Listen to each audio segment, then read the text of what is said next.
Thank you, Jack. Pretty hard looking at that stuff. Yeah. Stand over here.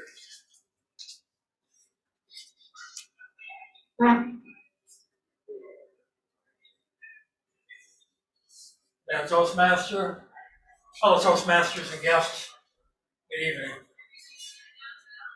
I think back when I was a young boy, I may have been 9 years old when I first heard the phrase.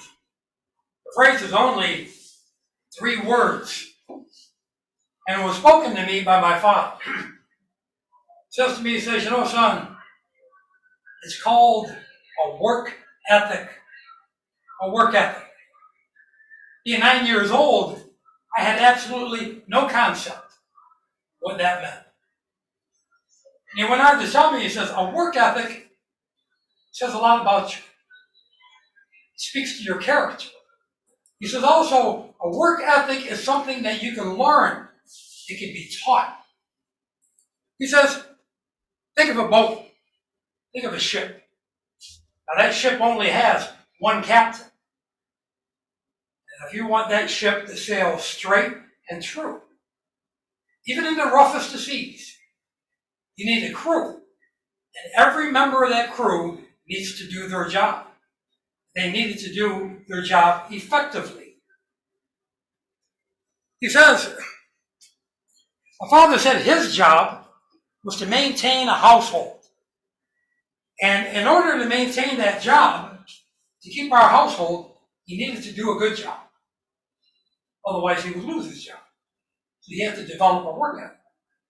Now, he told me and my 5 siblings, our job is to go to school. That is our primary job. And when you go to school, you pay attention. You do the best you can. That's your job. You develop a work ethic in school. You learn what you're being taught. And if you do well, you end up on the honor roll. My siblings and I, we all paid heed to what my father said. We all ended up on the honor roll. Now, throughout my childhood, we always got chores. Started from a very young age. And it wasn't a thing where we got chores just on the weekend. We did chores every day. We did chores like washing the dishes, taking out the garbage, mopping the floors, cleaning the garage, cutting the grass, shoveling the snow. You name it, we did it. We helped our mother out. My father said, the very first chore of every day, after you get up, you slept in that bed, make your bed. That is the first chore you will do every day. Make your bed. I'll never forget that lesson.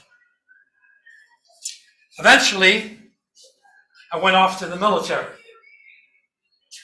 And then I finally realized what my father was telling us.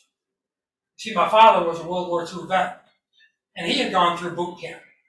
And when I went through boot camp, one of the very first things the drill instructors told us, first thing you did in the morning was you made your bunk. Now, granted, making the bunk to the standards of a drill instructor are a lot better than when I was 9 years old. That's the first thing that we did, is make the bunk. When I got out in the military and I finally got into the workforce, I had a good work ethic. The lessons I learned as a child, what I was taught from my father. And most of the workers that I was surrounded by, they also had a good work ethic. I've been doing what I've been doing at my place of employment for over 4.5 decades. I'm a maintenance mechanic. I'm a journeyman electrician. I'm a pipe fitter. I'm a plumber. I take care of heating and cooling. I've been to all kinds of schools, and I've developed a good work ethic over the years. And all my co-workers, way back in the day, they also had a good work ethic. No one had to teach them anything. We didn't need to be micromanaged. Over the years, I started to notice a gradual decline in what my father referred to as a work ethic. Now, I see the new employees that we're getting, 20 to 40 years old, that age bracket. They call themselves the XY generation, the millennials. They got all kinds of terms. But one thing I do know, I found out that most of them, they don't have a very good work ethic. That's not just my opinion and my views and observation. Many people from my generation, they have the same complaint. Why do none of these people want to work? I heard recently on the radio, a roofer, he said it's roofing season. He's got a crew. He says he's got to turn down so much work. Why? Why has he got to turn the work away? He cannot find people that want to work. He says, I get a couple of young people on the job site. This is manual labor. He says, they'll last maybe a week.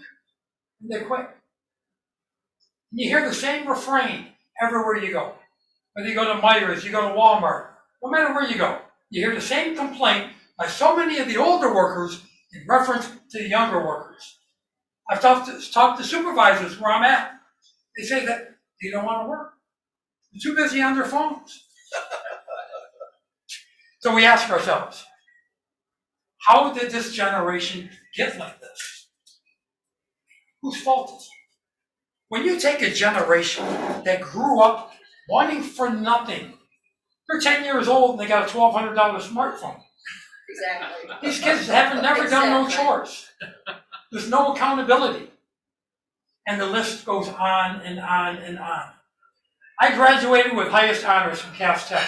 I also had a scholarship. My graduation, when I graduated from high school, got together with a little few family members. We had some cake and ice cream. That was it. There was no big fanfare.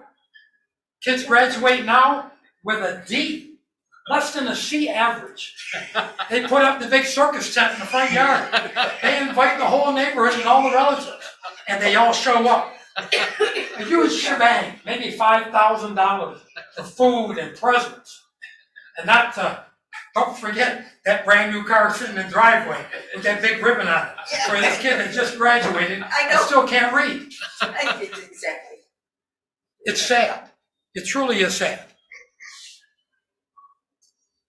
So many of the people that do what I do now, skilled trades, people that have been doing skilled trades for years, pipe fitters, journeyman electrician, there is a shortage in this country of over 60,000 skilled tradesmen. I know so many contractors, they cannot find qualified help. These apprenticeship programs are empty. You get a few students. You just can't find enough qualified help. And the young people, you ask again, who's to blame? I look at an entire generation, and I ask myself, who's to blame? You know who's to blame? It's the parents. It's the parents. When you give somebody everything, wanting for nothing, they have no accountability, you don't give them no chores, those little kids go up to their parents, I want that $300 pair of sneakers, because my friend in school's got it. Well, that's a little much. And they start to whine, and the parents whine. It's a sad narrative. Developing a good work ethic. My father used to say, you want to develop a good work ethic? Start them when they're young. Give them chores to do. But the thing is about a work ethic, you can learn a work ethic at any age. Doesn't matter whether you're young or whether you're old. Like my pops used to say, how do you begin? How do you start? The first thing, start each and every day by making your bed. Damn Toastmaster.